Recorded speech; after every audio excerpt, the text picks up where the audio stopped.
Welcome to our channel. Today we how to enable Tailscale for team access to your VPS, beginner guide step by step clearly. To enable Tailscale for team access to your VPS, first, log into your VPS via SSH.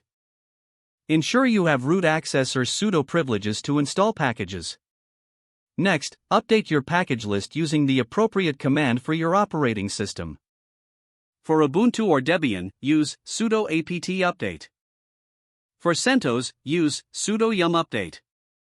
Once updated, install the Tailscale package. For Ubuntu, run curl fssl https://tailscale.com/install.ssh.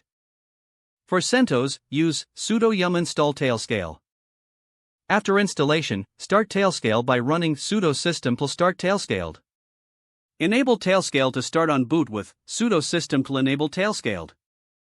To authenticate your VPS, execute sudo tailscale up in the terminal.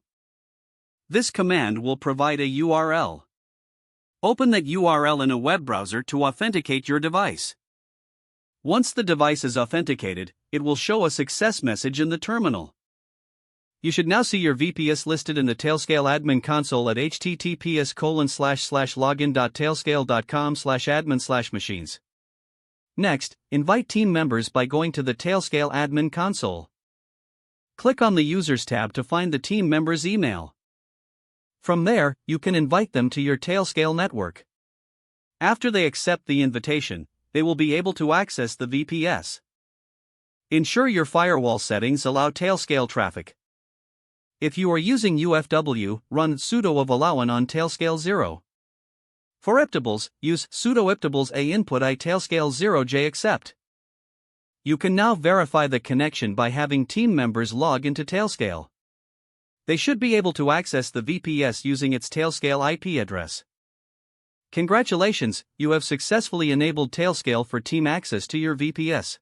If the page does not load, refresh the browser or try again in a private or incognito window. Make sure you are using the correct email address, then retype it carefully to avoid small typos. If your password is not accepted, use the reset option and create a new strong password you can remember. Don't forget to like this video and subscribe to our channel for more step-by-step tech guides.